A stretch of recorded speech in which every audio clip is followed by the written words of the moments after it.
जब भी मीडिया में मिडिल ईस्ट के कॉन्फ्लिक्ट्स या पॉलिटिकल सिचुएशंस की बात होती है तो अक्सर तौर पर सुन्नी शिया डिवाइड का जिक्र आता ही है। ऐसे लगता है कि जैसे इस्लाम के दो ग्रुप्स में हमेशा जंग चल रही हो और इनमें ज्यादा गहराई या तफसील भी नहीं होती। जब स्कॉलर्स या जर्नलिस्ट इस डिवाइड को एक्सप्लेन करते हैं या यूट्यूब पे अक्सर वीडियोस में जब इसको एक्सप्लेन किया जाता है तो अक्सर इसे एक सिंपल कहानी बना दिया जाता है, जैसे कि सब कुछ प्रॉफिट मोहम्मद की डेथ के बाद ही एक इवेंट पर बेस्ड था। लेकिन जैसा कि आप अंदाजा लगा सकते हैं, बात इतनी सिंपल नहीं है। तो असल में सुन्नी और शिया में फ़र्क क्या है और ये फ़र्क कहाँ से शुरू हुआ? जैसा कि आपने सुना होगा, ये कहानी प्रॉफिट मोहम्मद की वफ़ात के बाद 632 AD में शुरू होती है। उनकी वफ़ात ने पूरी मुस्लिम कम्युनिटी को हिला दिया और तुरंत ये सवाल उठने लगा कि अब उनके बाद लीडर कौन बनेगा। एक ग्रुप था जो कहता था कि प्रॉफिट के करीबी दोस्त यानी अबू बकर को खलीफा बनना चाहिए, लेकिन सब लोग इससे मुत्तफिक नहीं थे। दूसरा ग्रुप ये कहता था कि प्रॉफिट के कज़न और दामाद जो कि हजरत अली थे वो हकदार हैं इस लीडरशिप के। जो लोग अबू बकर के हक में थे वो आर्ग्यूमेंट जीत गए और अबू बकर पहले खलीफा बने। उनके बाद उमर, उस्मान और फिर अली खुद भी खलीफा बने।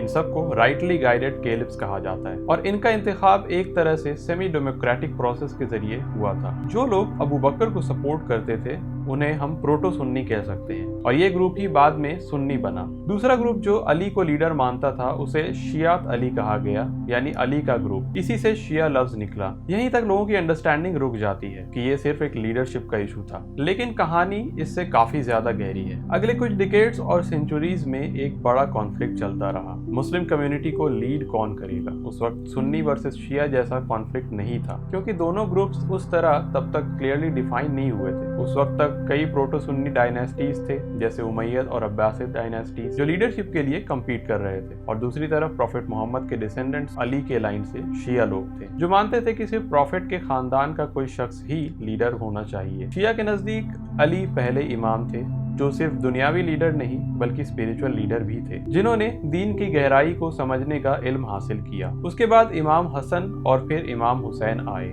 इमाम हुसैन ने उमैयद डायनास्टी के खिलाफ एक स्टैंड लिया और करबला में शहीद हो गए। ये इवेंट शियाओं के लिए बहुत इंपॉर्टेंट है और हर साल अशुरा के दिन याद किया जाता है। फिर हुसैन के बाद उनके बेटे इमाम बने, फिर उनके बेटे, और ये सिलसिला चलता रहा। ज्यादातर इमाम्स ने पॉलिटिकल इन्वॉल्वमेंट से दूरी बनाई और वो अपने छोटे सर्कल के साथ रहते थे, लेकिन फिर भी उमैयद और अब्बासिद कैलिफ्स उन्हें खतरा समझकर उन पर जुल्म करते थे। सुन्नी कैलिफ्स ज्यादातर सेकुलर या दुनियावी पावर वाले लीडर्स थे, लेकिन कुछ कैलिफ्स ने खुद को इमाम भी कहा और रिलीजियस अथॉरिटी भी रखी। लेकिन बात यहीं पर ख़त्म नहीं हो जाती। शिया ग्रुप भी एक जैसा नहीं है, उनके अंदर भी कई फिरके हैं। पांचवें इमाम के बाद ये सवाल उठा कि अगली लीडरशिप किसके पास होगी। कुछ लोगों ने जैद इब्न अली को सपोर्ट किया। ये ग्रुप जैदी शिया कहलाने लगा, यानी कि फाइवर शिया, जो आज भी यमन में काफ़ी तादाद में है। फिर छठे इमाम जाफर अस-सादिक के बाद एक और कॉन्फ्लिक्ट हुआ। कुछ लोगों ने उनके बड़े बेटे इस्माइल इब्न जाफर को इमाम माना। ये ग्रुप इस्माइली यानी बाद में जाकर सेवेनर शिया कहलाई। आज ये सेकेंड लार्जेस्ट शिया ग्रुप है। लेकिन कुछ लोगों ने छोटे बेटे मूसा अल काजिम को इमाम माना। ये ग्रुप इतना आशरी यानी कि 12वर शिया बना और आज ये सबसे बड़ा शिया ग्रुप है। ईरान में यही 12वर शिया इस्लाम डोमिनेट करता है और ये ईरान का स्टेट रिलीजन भी है। इस्माइली ग्रुप भी आगे चलकर डिफरेंट ब्रांचेस में बटा। फातिमिद डायनेस्टी के बाद ये निजारी और मुस्ताली में डिवाइड हुए। निजारी ग्रुप में आज भी एक जिंदा इमाम है, Aga Khan the fourth. Mustali group India में बोहरा के नाम से जाने जाते हैं। तो ये कहानी बताने का मकसद ये है कि शिया भी एक जैसा ग्रुप नहीं है और ना ही सुन्नी। तो हमें हिस्ट्री को सिंपल सुन्नी वर्सेस शिया कॉन्फ्लिक्ट के रूप में नहीं देखना चाहिए, क्योंकि ऐसे ग्रुप्स का वजूद उस टाइम पे फॉर्म नहीं हुआ था। अब जब लीडरशिप के कॉन्सेप्ट्स अलग थे तो नेचुरली शिया और सुन्नी के अकीदे यानी बिलीफ्स भी अलग हो गए। शुरुआत में ये डिवाइड सिर्फ पॉलिटिकल था, लेकिन वक्त के साथ साथ ये फिलोसॉफिकल और थियोलॉजिकल और लीगल भी बन गया। शिया और सुन्नी दोनों प्रॉफिट के सहाबा यानी कंपेनियंस के ऊपर अलग व्यूज रखते हैं। किसी को ज्यादा ट्रस्टवर्दी समझा जाता है और किसी को नहीं। इस वजह से हदीस की ट्रांसमिशन भी अलग रही। सुन्नी और शिया अलग कलेक्शंस ऑफ हदीस यूज करते हैं, जिनके ऊपर उनके फिक्र यानी इस्लामिक लॉ, रिचुअल्स ये सारे बेस करते हैं। शिया लोग प्रॉफिट के इमामों के हदीस को भी वैलिड और अथॉरिटेटिव मानते हैं, सिर्फ प्रॉफिट को नहीं। वक्त के साथ इन दो ग्रुप्स में थियोलॉजिकल फर्क भी सामने आए। शिया लोग खास करके 12ers और ज़यदीस एक रैशनलिस्ट स्कूल ऑफ थॉट को फॉलो करते हैं। मुताजिला जो स्क्रिप्चर को मेटाफोरिकली समझने की कोशिश करता था और अल्लाह को इंसानी एट्रीब्यूट से अलग रखता था। ये मुताजिला स्कूल पहले सुन्नी में भी पॉपुलर था, लेकिन बाद में अशारिज़म ने इसकी जगह ले ली, जो ज्यादा लिटरल अप्रोच रखता है। आज भी अशारी स्कूल सुन्नी वर्ल्ड में मेन स्ट्रीम है। इस्माइलीज ने अपना अलग रास्ता चुना, जो ग्रीक फिलोसॉफी नियोप्लेटोनिज्म से काफी इन्फ्लुएंस था।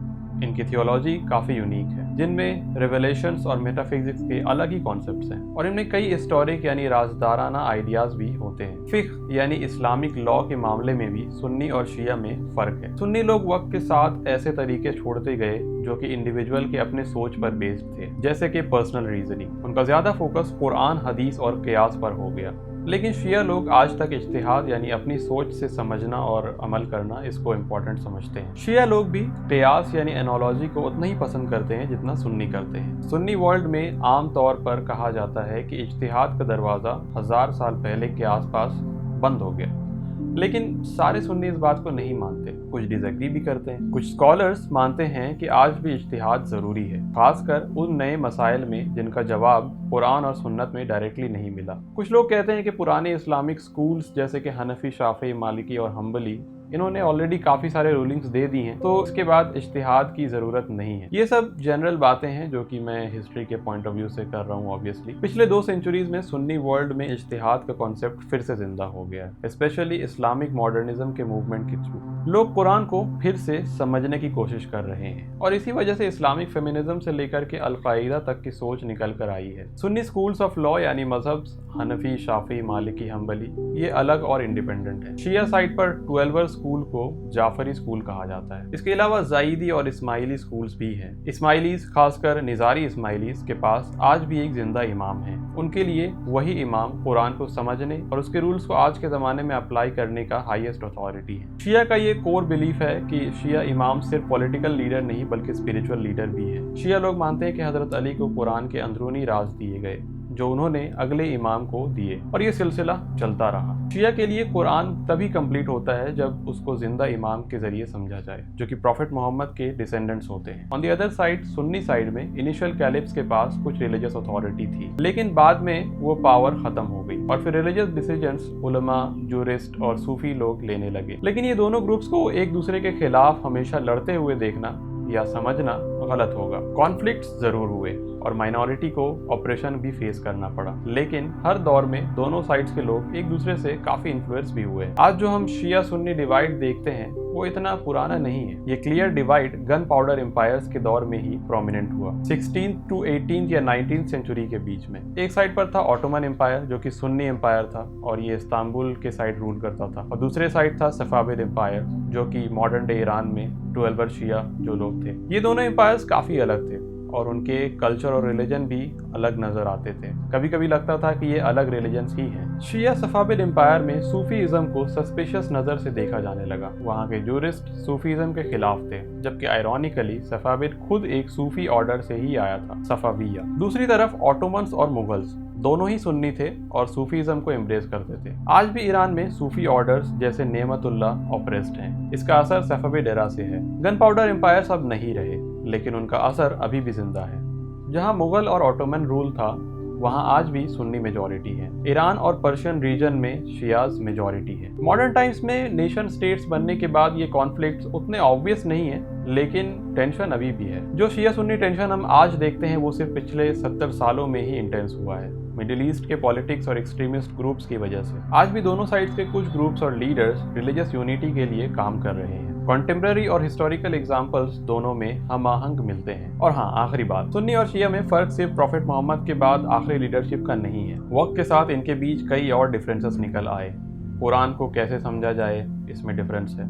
अथॉरिटी किसके पास हो, इसमें डिफरेंस है। इनकी थियोलॉजी, अकीदे भी अलग डेवलप हुए हैं। हदीस कलेक्शंस भी अलग हैं, अलग नैरेटर्स, शरिया जो इस्लामिक लॉ माना जाता है, और रिचुअल्स भी अलग अलग हैं, और कुछ फेस्टिवल्स भी अलग होते हैं इनके। अशूरा फॉर एग्जांपल शिया में ज्यादा इंपॉर्टेंट है। इमाम्स का कॉन्सेप्ट एक मेजर डिफरेंस है। शियाइज्म में तावील यानी इनर या स्पिरिचुअल मीनिंग पर ज्यादा फोकस होता है। शिया भी डिफरेंट ब्रांचेस में डिवाइडेड हैं, जैसे कि इस्माइली, ज़यदी, 12। इस्लाम के 5 पिलर्स में भी डिफरेंस है। सुन्नी और ट्वेल्वर्स के 5 पिलर्स हैं, लेकिन इस्माइलीज के 7 हैं। यानी डिफरेंसेस काफी बड़े हैं और इम्पोर्टेंट भी हैं, जितना लोग समझते हैं उससे ज्यादा। लेकिन साथ ही हमें ये बात भी याद रखना चाहिए कि ये दोनों ग्रुप्स हमेशा ऑपोजिट्स या एनिमीज नहीं रहे। हिस्ट्री में काफी कॉम्प्लेक्सिटीज रही हैं, कभी कॉन्फ्लिक्ट, कभी यूनिटी। उम्मीद है कि इस एक्सप्लेनेशन ने आपको सुन्नी और शिया इस्लाम के बीच ज्यादा बैलेंस्ड और डीप अंडरस्टैंडिंग दी होगी। अगर कोई मिस्टेक हुई हो तो जरूर बताइएगा। फिर मिलते हैं अगले एपिसोड में। यह है वर्ल्ड्स मेजर रिलीजन्स। इसी तरह के और भी वीडियोस के लिए जरूर सब्सक्राइब करें।